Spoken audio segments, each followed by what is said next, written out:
Selamat datang kembali. Hari ini kita mau gali lebih dalam satu ide kunci dari buku 22 Hukum Branding. Kita fokus ke bab 8 ya, tentang hukum kategori. Iya, betul. Ini hukum yang seringkali cukup menantang cara berpikir kita soal branding loh. Menantang gimana tuh? Ya kan? Biasanya kita mikir branding itu ya soal bikin merek kita lebih unggul dari pesaing di pasar yang udah ada. Rebutan kue lah istilahnya. Nah, iya. Tapi hukum ini bilang, Hukum ini justru bilang, kalau Anda pemimpin pasar, cara terbaik buat tumbuh itu malah dengan promosiin kategorinya, bukan cuma merek Anda doang. wah menarik. Jadi bukan perang merek, tapi justru kayak bikin dunia baru gitu ya. Persis. Fokusnya di penciptaan. Menciptakan kategori baru, pasar baru, di mana Anda jadi yang pertama dan utama. Oke. Terus, kalau kita berhasil nih jadi yang pertama di dunia baru itu, langkah kuncinya apa aja menurut buku ini? Ada 2 poin penting. Pertama, ya jelas, luncurkan merek Anda dan tekenin kalau Anda itu yang pertama, pionirnya. Oke. Itu standar lah ya.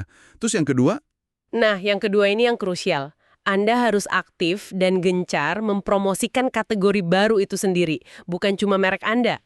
kenapa gitu? Kenapa harus repot-repot promosiin kategorinya juga? Soalnya gini, di awal-awal konsumen itu gimana ya? Mereka belum tentu langsung peduli sama merek baru Anda. Yang bikin mereka tertarik itu justru apa yang baru ini, manfaatnya apa, solusi apa yang ditawarin. Oh, jadi fokus ke benefitnya dulu ya? Betul. Contohnya kayak Domino's dulu, orang mungkin awalnya nggak terlalu ngeh sama merek Domino's.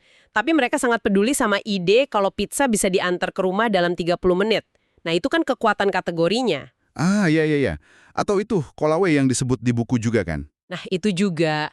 Orang mungkin nggak langsung ngeh merek Colaway, tapi ide bahwa ada driver golf gede yang bisa bantu memotong skor mereka, itu yang menarik. Kategorinya dulu yang jualan. Oke. Contoh lain yang diangkat itu It's This ya, yang fokusnya unik banget. Iya, Itsis itu cerdas. Mereka ambil makanan kualitas restoran, tapi spesifik, khusus untuk dibawa pulang. Mereka bikin kategori baru, namanya Meal Market. Keren sih idenya, tapi tantangannya apa tuh? Tantangannya gimana caranya mengkomunikasikan manfaat kategori itu secara ringkas tapi ngena.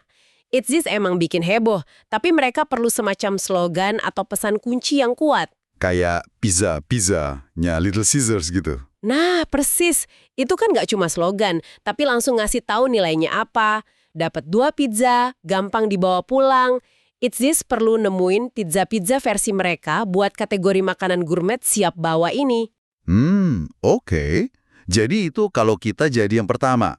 Tapi kan, pasti bakal ada pesaing muncul dong. Pasti, itu keniscayaan. Nah, biasanya kan respon pertama itu langsung, wah, serang balik merek pesaing, perang harga, perang iklan. Tapi buku ini bilang itu keliru. Justru itu. Ini bagian yang paling counterintuitif mungkin ya. Pemimpin kategori itu disarankan buat terus aja promosiin kategorinya. Loh, kok gitu? Nggak takut pasarnya diambil pesaing? Malah sebaliknya, kehadiran pesaing itu justru bagus menurut hukum ini. Kenapa? Karena itu memvalidasi kategori Anda. Bikin konsumen makin ngeh, oh ternyata ada ya pasar kayak gini.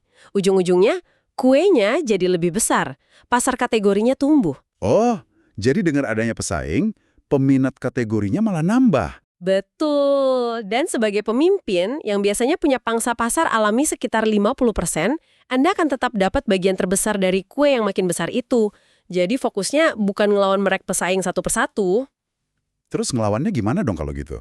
Kalaupun perlu melawan, lawannya itu kategori lain yang mungkin coba diciptakan pesaing atau kategori alternatif, kayak contoh Greyhound itu.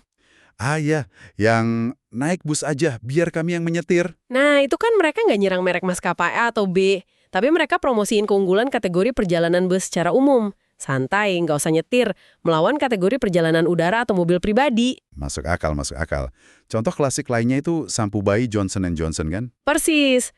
Mereka nggak sibuk head-to-head sama merek sampo dewasa yang keras. Mereka malah promosiin manfaat kategori mereka, yaitu kelembutan, ke pasar orang dewasa. Dan berhasil ya. Untuk kategori sampo lembut ini kan jadi makin besar. Dan sebagai pemimpin di kategori itu, J&J otomatis ikut kecipratan untung paling gede. Itu keyakinan pada kekuatan kategori yang mereka bangun. Oke, jadi kesimpulannya nih buat pendengar kita gimana? Apa intinya? Intinya sih kalau Anda itu pionir atau pemimpin di sebuah kategori, cara terbaik buat terus tumbuh dan kuat itu bukan dengan sibuk nyerang merek pesaing terus-terusan, Tapi, tapi dengan terus-menerus menyiram dan membesarkan kategori itu sendiri.